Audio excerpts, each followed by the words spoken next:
Graça e paz, palavra de Deus para a sua vida. Vamos a mais uma preaula da nossa EBD, dando prosseguimento ao segundo trimestre de 2024 da lição dos adultos. E o tema da revista, a carreira que nos está proposta, o caminho da salvação, santidade e perseverança para chegar ao céu. O comentarista das lições desse segundo trimestre é o pastor Osiel Gomes. E a lição que faremos menção é a lição de número 10, que tem a sua data para ser ministrada o dia 9 de junho de 2024. É o Dia do Pastor.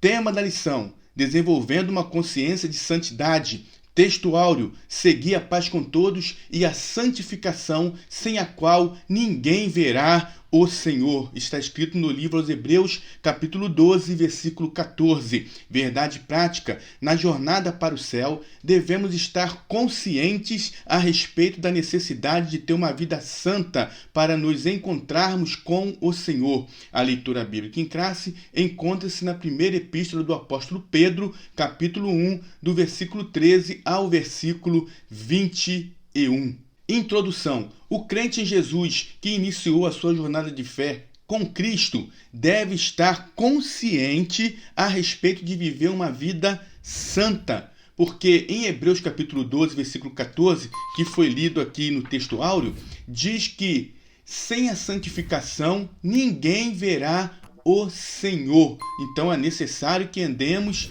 em santidade. Nesta lição, estudaremos a importância da santidade em nossa jornada para o céu. Vamos agora tentar os tópicos com os seus subtópicos e fazer um resumo bem claro e objetivo acerca do assunto a ser tratado. Primeiro tópico: a perspectiva bíblica da santificação. Primeiro subtópico: santificação no Antigo Testamento. Do hebraico Kodesh, santidade é um substantivo masculino que significa sacralidade, posto à parte, que pode se referir tanto a Deus como a lugares, coisas, algo à parte, separado. Essa palavra, Kodesh, ela deriva da raiz verbal hebraica Gadash, que traz a ideia de consagrar, santificar, preparar, dedicar, ser consagrado, ser santo, ser santificado, ser separado. Nesse sentido, a palavra Kodesh aparece cerca de 469 vezes no Antigo Testamento como santidade, como coisa santa e como santuário. Então nós já encontramos aqui, nesse primeiro subtópico, definindo a palavra santidade no Antigo Testamento como sendo separado, algo que é separado. No Antigo Testamento, santidade vem do hebraico Kodesh, que vem da raiz verbal Gadash, que significa separado. Então, ainda nós encontramos no Antigo Testamento o adjetivo kadosh. Esse adjetivo kadosh, ele é muito encontrado no Pentateuco. Por que Pentateuco? Porque Pentateuco vem de penta. 5. São os 5 primeiros livros da Bíblia: Gênesis, Êxodo, Levítico, Números e Deuteronômio. Nesses 5 primeiros livros da Bíblia, nós encontramos muito esta palavra kadosh, que traz a ideia de um dia, uma pessoa ou uma nação inteiramente consagrada, separada, santificada a Deus, conforme está escrito no livro do Êxodo, capítulo 19, versículo 6, que diz assim: Deus falando com Moisés para que falasse ao povo. Veja o que diz: e vós me sereis reino sacerdotal e povo santo. Povo santo, povo separado, povo peculiar. Deus escolheu Israel para ser o seu povo santo que o representava na terra. Então, Israel está sendo aqui visto como um povo separado. Portanto, no Antigo Testamento, nós encontramos estas palavras que definem santificação como sendo separado. Segundo subtópico, no Novo Testamento, vimos a definição de santidade no Antigo Testamento e, para isso, observamos 3 palavras hebraicas, até porque o Antigo Testamento foi escrito todo em hebraico, algumas partes em aramaico, como encontramos no livro de Daniel. Agora, nós vamos ver a definição de santidade no Novo Testamento. Vamos ver a palavra grega que define santidade, até porque o Novo Testamento foi escrito todo em grego. E o verbo grego hagiadzo quer dizer santificar, traz a ideia de tornar santo, purificar ou consagrar, venerar, ser santo. Esse termo abrange o sentido de o crente tornar-se puro, de modo a estar purificado e santificado por obra graciosa do Espírito Santo. Sim, nós somos purificados, nos tornamos santos ao aceitar a Cristo como Senhor, fomos consagrados e tornamos-nos puro, e isso por obra do Espírito Santo, porque é o Espírito Santo que nos santifica. Agora, observe isso na primeira epístola de Paulo aos Coríntios, no capítulo 6, versículo 11, quando ele diz: e é o que alguns têm sido, mas haveis sido lavados, mas haveis sido santificados, mas haveis sido justificados em nome do Senhor Jesus e pelo Espírito do nosso Deus, o Espírito Santo. O Espírito Santo santifica. Nesse sentido, no Novo Testamento, a santidade operada na vida do crente é uma obra autêntica do alto. É uma obra que vem do alto. Veja o que diz 1 Tessalonicenses capítulo 5, versículo 23. E o mesmo Deus de paz vos santifique em tudo, e todo o vosso espírito, e alma, e corpo sejam plenamente conservados, irrepreensíveis para a vinda de nosso Senhor Jesus Cristo. E o mesmo Deus de paz vos santifique em tudo. Portanto, no Novo Testamento, a palavra santidade também significa ser separado, porque ser santo é alguém que é separado. Observamos que tanto no Antigo Testamento quanto no Novo Testamento, a palavra santidade traz a ideia de separar. Isso significa que nós, os cristãos, por sermos santos, somos separados. Precisamos nos separar das práticas mundanas. Precisamos nos separar de tudo aquilo que nos separa de Deus. E isso então quer dizer ser santo, andar em santidade. Terceiro subtópico, a santidade exigida pela palavra. Em nossa jornada cristã rumo ao céu, a palavra de Deus exige santidade em todas as áreas de nossa vida. A palavra de Deus exige que sejamos santos, que andemos em santidade, não somente exterior, mas também interior. Santidade em todas as áreas de nossa vida.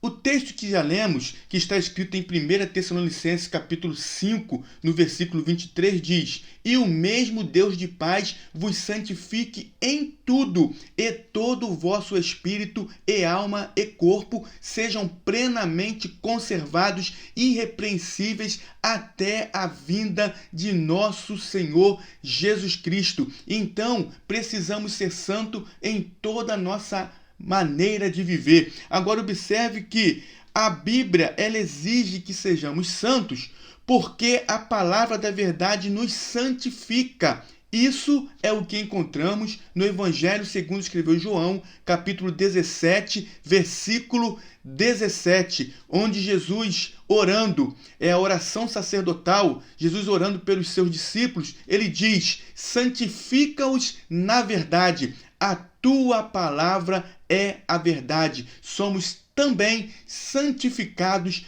pela palavra. Veja o que diz Evangelho segundo escreveu João, ainda no Evangelho segundo escreveu João, capítulo 15, no versículo 3. Vós já estáis limpos pela palavra que vos tenho falado. Vós já estáis limpos, santificados pela palavra que vos tenho falado. Então, é importante ressaltarmos que nós, os cristãos, somos limpos também pela palavra e é uma exigência da palavra de Deus que sejamos limpos. Desse modo, o crente em Jesus não pode ter compromisso com o comportamento pecaminoso. Não temos compromisso com o mundo pecaminoso, com práticas pecaminosas. O nosso compromisso é com Cristo, o nosso compromisso é com Deus. Então, o cristão, ele não tem prazer na prática do pecado porque ele é separado. Veja o que diz na primeira epístola de João, capítulo 3, versículos 6 e 9. Diz assim: qualquer que permanece nele não vive pecando. Qualquer que vive pecando não ouviu nem o conheceu. Versículo 9. Qualquer que é nascido de Deus não vive na prática do pecado, porque a sua semente permanece nele e não pode viver pecando, porque é nascido de Deus. No capítulo 5 ainda da primeira epístola de João, versículo 18, diz assim: sabemos que todo aquele que é nascido de Deus não vive pecando. Portanto, nós não temos compromisso com o pecado e nem com comportamentos pecaminosos, visto que a nossa lida diária tem um compromisso de buscar um estilo de vida santo, pois sabe que sem ele não podemos ver o Senhor. Temos que ter um estilo de vida santo, e isso nós adquirimos através da palavra de Deus, da oração e do jejum. Pela palavra de Deus, nós adquirimos conhecimentos que vai nos santificando a cada dia. Veja o que diz Provérbios capítulo 4, versículo 18. Porque a vereda do justo é como a luz da aurora, que vai brilhando até ser dia perfeito. Assim é a nossa vida diante de Deus. Precisamos ser santificados e é uma exigência da palavra do Senhor. Segundo tópico, a santificação e seus estágios. Primeiro subtópico, a realidade da santificação. A partir do que estudamos sobre os termos bíblicos a respeito da santificação, podemos afirmar que se trata de um ato, um estado e um processo pelo qual o pecador se torna santo. Vimos nas definições, tanto no Antigo quanto no Novo Testamento, tanto no hebraico quanto no grego, que santidade significa ser separado. O termo santo é separado. É um processo pelo qual o pecador se torna santo. Ou seja, o que fazia antes, agora, uma vez em Cristo, ele se torna separado do mundo. Veja o que diz a carta de Paulo aos Tessalonicenses, capítulo 4, do versículo 1 ao versículo 7. Diz assim: finalmente, irmãos, vos rogamos e exortamos no Senhor Jesus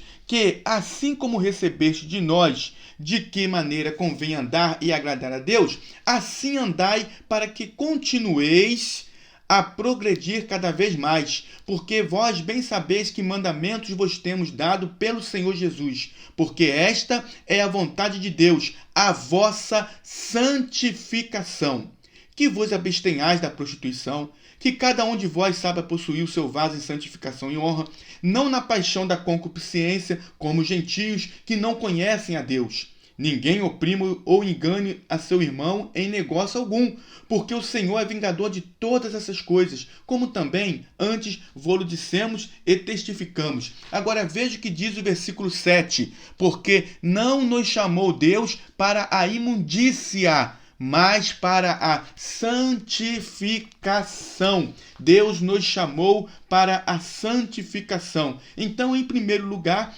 a santificação é um ato de separação do mundo. Veja o que diz no Evangelho segundo escreveu João, capítulo 17, versículo 16. Nós lemos o capítulo 17, versículo 17, e agora vamos ler o versículo 16, que diz: não são do mundo, como eu do mundo não sou. Então, meus irmãos, nós somos separados. E quando falamos mundo aqui, não é o mundo que nós estamos vendo a árvore, os montes, a criação linda de Deus, não. Nós estamos falando aqui do mundo como sistema pecaminoso que é regido pelo inimigo. Este é o mundo em que nós devemos nos separar, devemos ter uma distância grande, porque não faz parte daqueles que estão em Cristo. Em segundo, ela é um processo cujo propósito é levar o cristão a se tornar semelhante ao nosso Senhor Jesus Cristo, conforme está escrito em Romanos capítulo 8,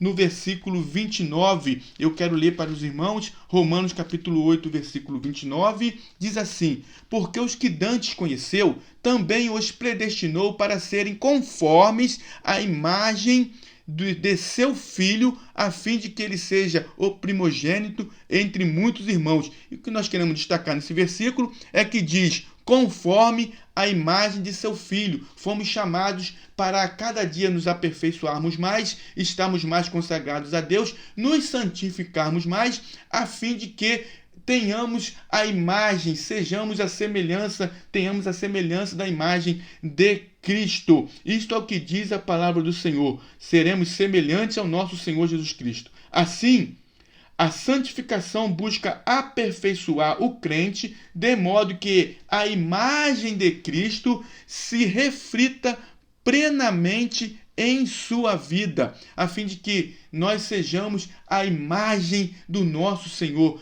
que a imagem de Cristo se reflita em nós, na nossa maneira de andar, na nossa maneira de proceder, na nossa maneira de seguir, porque precisamos estar em santidade para que assim a imagem de Cristo seja refletida em nossa vida. Nesse caso, a santificação bíblica é um processo que abrange pelo menos 3 estágios: santificação inicial ou posicional, santificação progressiva e glorificação. E são esses 3 estágios da santificação que nós vamos ver agora no segundo subtópico.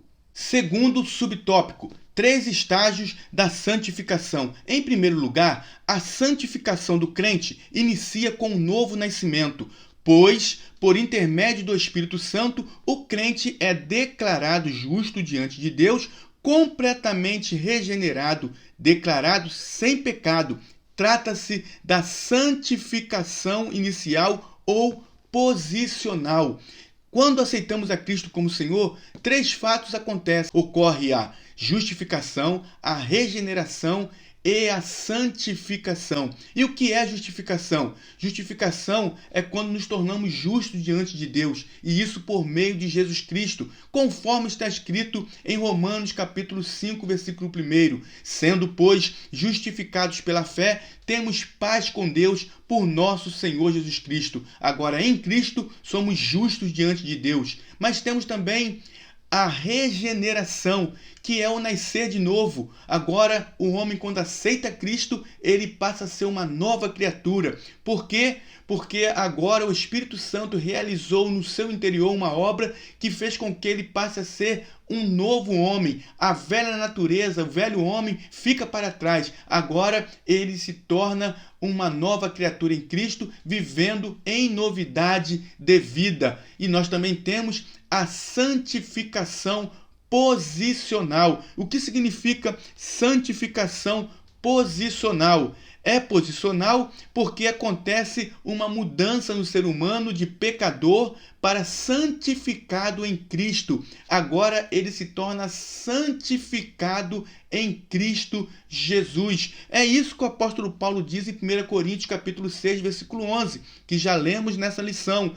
Quando Paulo, no versículo 10, mostra atitude de pessoas, de práticas contrárias à vontade de Deus, que eram cometidas antes de aceitarmos a Cristo. Mas agora, em Cristo, nós fomos justificados, fomos regenerados e fomos santificados. Esta é a santificação posicional. A santificação posicional ocorre quando o pecador recebe pela fé a Jesus Cristo como Senhor e Salvador pessoal. Agora, em segundo lugar, nós também temos a santificação como progressiva, ao estágio progressivo da santificação neste mundo, em que o crente se despoja do velho homem e vai se revestindo do novo homem até até alcançar a perfeita imagem de Cristo, até que possamos alcançar a imagem de Cristo. Veja o que diz Gálatas capítulo 5, versículo 16. Andai em espírito e não cumprireis as concupiscências da carne.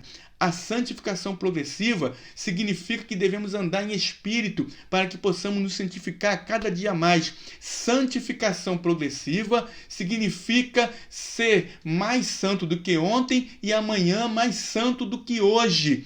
É o que lemos em Provérbios capítulo 4, versículo 18. Porque a vereda do justo é como a luz da aurora, que vai brilhando até ser dia perfeito. E é isso que é a santificação progressiva. Vejamos ainda em Efésios capítulo 4, versículo 20 ao versículo 24. Carta de Paulo aos Efésios, capítulo 4, versículo 20 até o versículo 24, que diz assim: Aleluia! Mas vós não aprendestes assim a Cristo, se é que o tendes ouvido e nele fostes ensinados, como está a verdade em Jesus, que, quanto ao trato passado, vos despojeis do velho homem que se corrompe pelas concupiscências do engano, e vos renoveis no espírito do vosso sentido, e vos revistais do novo homem que, segundo Deus, é criado em verdadeira justiça e santidade. Então, nesta jornada rumo ao céu, nós vivemos em uma santidade progressiva. A cada dia nos santificamos mais, não dando lugar ao diabo, andando em espírito e deixando para trás tudo aquilo que não faz parte agora daquele que é nascido de novo. Esse estágio leva ao último, o da glorificação. E que é glorificação? É o ápice da santificação, quando então nós teremos o nosso corpo transformado. O que é corruptível será incorruptível, o que é mortal será imortal. Em suma, teremos um corpo semelhante ao corpo de Cristo. Esse é o momento em que o crente será semelhante como Jesus é. Romanos capítulo 8, versículo 29. Vamos ler mais uma vez Romanos 8, versículo 29, que diz: Porque os que dantes conheceu, também os predestinou para serem conformes à imagem de seu Filho. Fomos chamados para ser conforme à imagem de Cristo. Vamos ler ainda João, primeira epístola de João, capítulo 3. Vamos ler o versículo 2, que diz: Amados, agora somos filhos de Deus, e ainda não é manifesto o que havemos de ser. Mas sabemos que, quando ele se manifestar, seremos semelhantes a ele, porque assim como é, o veremos. Seremos semelhantes ao nosso Deus.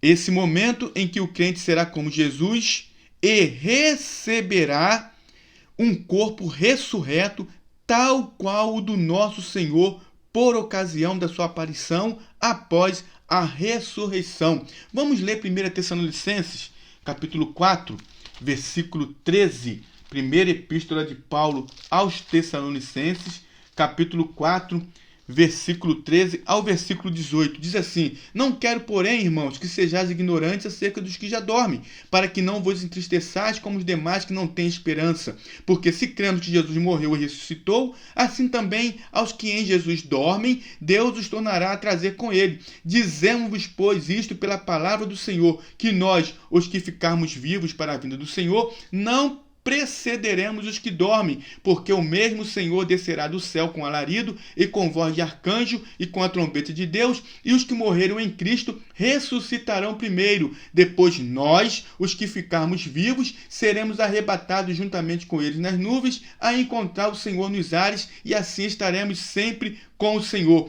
Portanto, consolai-vos uns com os outros com estas palavras. Trata-se aqui do arrebatamento da igreja, onde se dará a glorificação. Nós teremos o nosso corpo transformado. E Paulo fala melhor sobre isso na sua primeira epístola aos Coríntios, capítulo 15. Primeira epístola de Paulo aos Coríntios, capítulo 15. Vamos ler?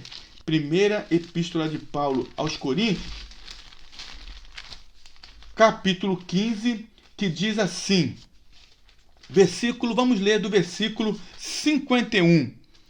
Eis aqui vos digo um mistério. Na verdade, nem todos dormiremos, mas todos seremos transformados. No momento, no abrir e fechar de olhos, ante a última trombeta, porque a trombeta soará e os mortos ressuscitarão incorruptíveis e nós seremos transformados. Olha o que acontecerá na glorificação.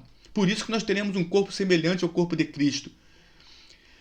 Porque convém que isto que é corruptível se revista da incorruptibilidade. Isto que? O corpo. Que é corruptível se revista da incorruptibilidade. E isso que é mortal se revista da imortalidade. E quando isso que é corruptível se revestir da incorruptibilidade e isso que é mortal se revestir da imortalidade, então cumprir-se-á a palavra que está escrita: tragada foi a morte na vitória. Então, meus irmãos, a glorificação se dará no momento do arrebatamento da igreja, quando então nós teremos o nosso corpo transformado, glorificado, para ser conforme o corpo do nosso Senhor Jesus Cristo, o nosso Salvador. Terceiro subtópico, o alvo da santificação. Segundo o estudo dos 3 estágios da santificação, percebemos que o propósito da santificação é qual? É tornar o crente perfeitamente coerente com a plenitude do caráter divino. É sermos coerentes com o caráter divino. Se somos salvos, somos lavados e remidos pelo sangue do Cordeiro, fomos purificados pelo sangue de Cristo vertido na cruz do Calvário, somos santos, então somos separados, precisamos ter coerência com o caráter divino. Como? Não andando segundo os ditames deste mundo, mas andando segundo a palavra de Deus, externando o caráter divino de Cristo em nós. Nesse aspecto, todo crente regenerado é chamado por Deus para ouvir, guardar e praticar seus mandamentos, de modo que seja a sua santa habitação de Deus. Devemos ser a santa habitação de Deus e para isso precisamos atender ao chamado do Senhor de ouvir, guardar e praticar os seus mandamentos. Veja o que diz Tiago na Epístola de Tiago, capítulo 1, no versículo 22. E sede cumpridores da palavra e não somente ouvintes. Precisamos cumprir e não ser somente ouvintes. E assim, cumprindo a palavra, nós vamos estar de forma coerente, a nossa vida vai estar coerente com o caráter divino. E assim estaremos aptos a ser a habitação de Deus. Terceiro tópico, o julgamento do Deus Santo. Primeiro subtópico, o Deus Santo. A santidade de Deus é absoluta. Deus é santo em seu caráter. Deus é santo em sua essência. Nosso Deus tem atributos comunicáveis e incomunicáveis. Os atributos incomunicáveis de Deus são aqueles que o homem não tem como exercê-los. Por exemplo, Deus é onisciente, ele conhece todas as coisas. Deus é onipresente, ele está em todo lugar. Deus é onipotente, ele tem todo o poder no céu, na terra, debaixo da terra. Ele é o Todo-Poderoso.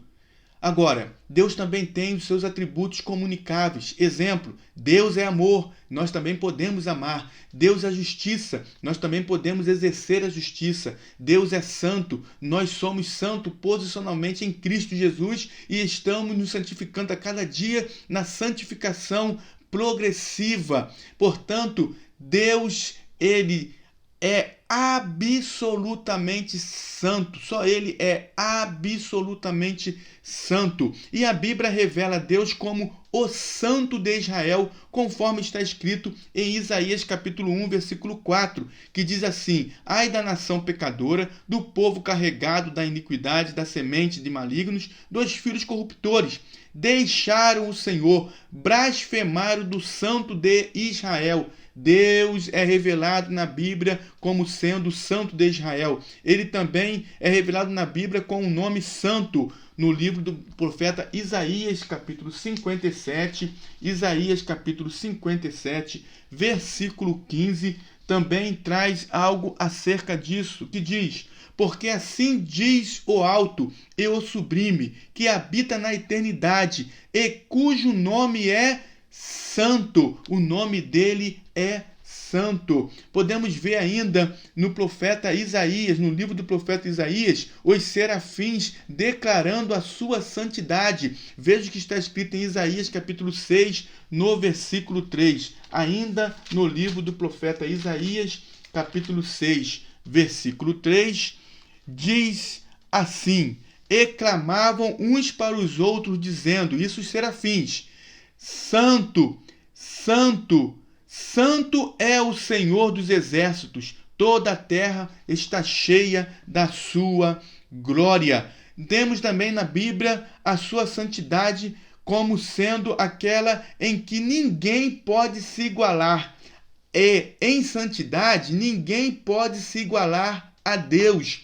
Primeiro livro de Samuel, capítulo 2, versículo 2. Abra sua Bíblia lá. Primeiro livro do profeta Samuel, capítulo 2, versículo 2, diz assim: não há santo como o Senhor. Está aqui afirmando que não há santo como o Senhor. Desse modo, a Bíblia afirma enfaticamente que Deus é santo. Assim, ele é o nosso parâmetro para uma vida de santidade, conforme registra o texto bíblico. Deus, ele é o parâmetro, o modelo para que nós tenhamos uma vida de santidade. Precisamos ter esta santidade de Deus, que é uma santidade única, absoluta, como parâmetro para que possamos viver também uma vida de santidade, conforme registra o texto bíblico.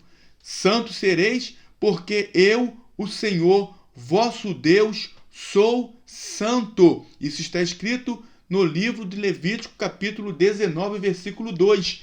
E Pedro, o apóstolo Pedro, na sua primeira epístola, no capítulo 1, no versículo 15 e 16, ele faz menção também desse texto em Levítico.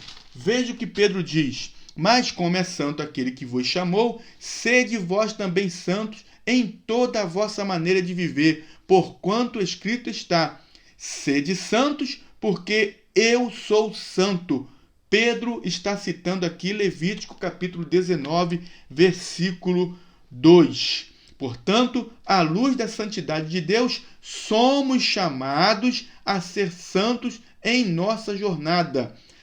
Ou seja, devido a essa santidade de Deus, nós, como servos dele, somos chamados a viver também essa santidade em nossa jornada rumo ao céu. Segundo subtópico: santidade exigida a todos os crentes. A Igreja de Cristo neste mundo é o santuário dedicado ao Senhor, conforme está escrito em Efésios capítulo 2, no versículo 21. Carta de Paulo aos Efésios, capítulo 2, 21 diz: no qual todo edifício bem ajustado cresce para templo santo no Senhor. Agora veja bem, por meio do nosso amado Salvador, o Senhor Jesus Cristo, a igreja foi santificada para apresentar-se gloriosa, santa e sem defeito diante de Deus. Estamos falando aqui da igreja enquanto corpo de Cristo. Estamos falando aqui da igreja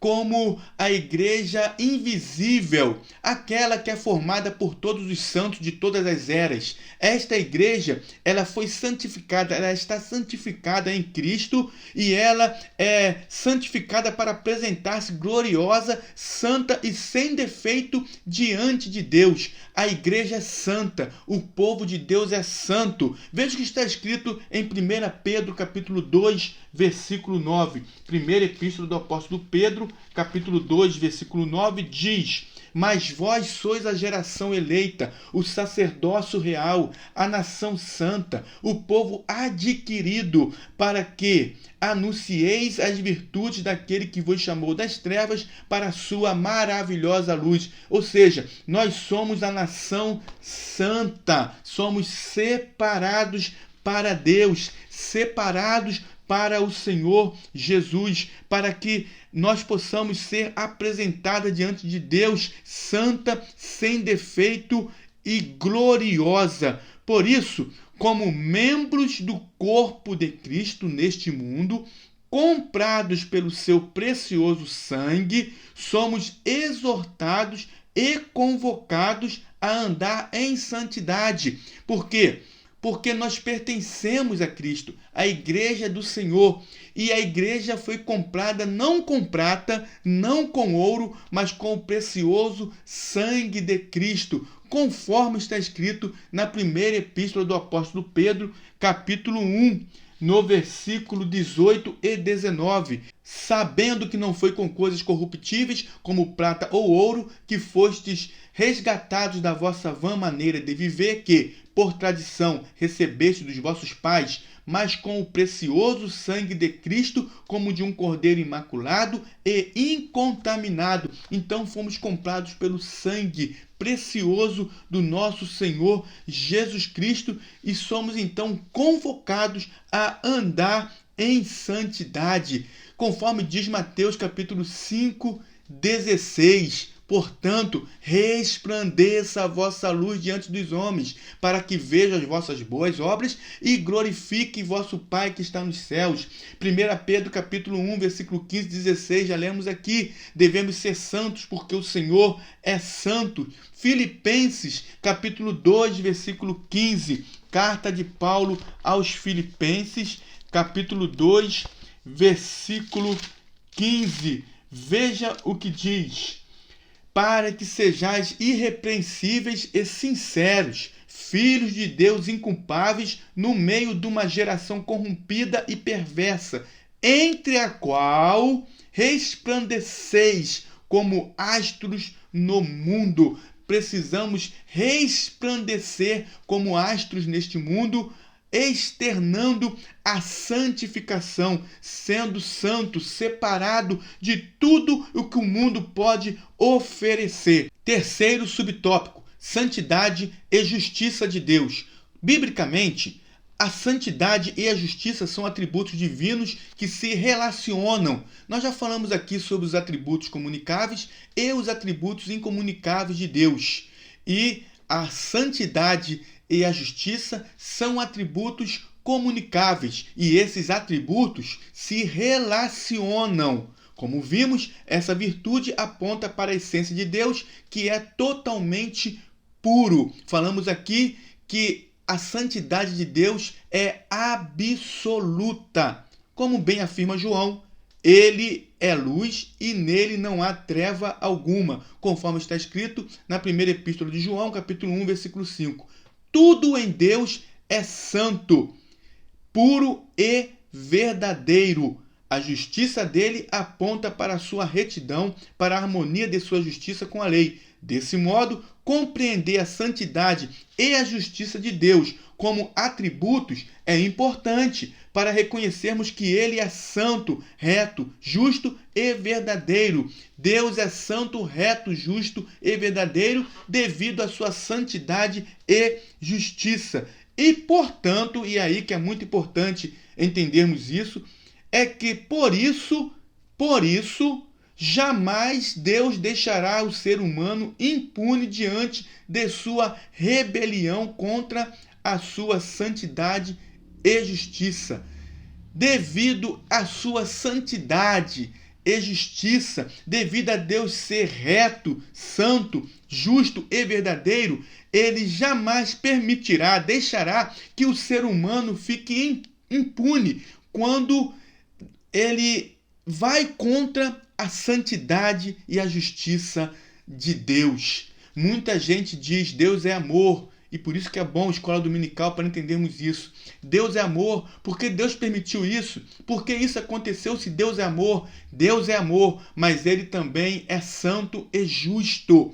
Veja, nós já vimos isso lá no livro de Isaías, capítulo 6, versículo 3, quando os serafins enfatizam que Deus é santo ao dizer: santo, santo, santo é o Senhor dos exércitos. Deus é justo, ele age com justiça e por isso que ele não deixará impune homens, quando falo homens, eu estou falando a humanidade que se rebela contra a sua santidade e a sua justiça. Deus é amor, mas ele também é santo e ele também é justo.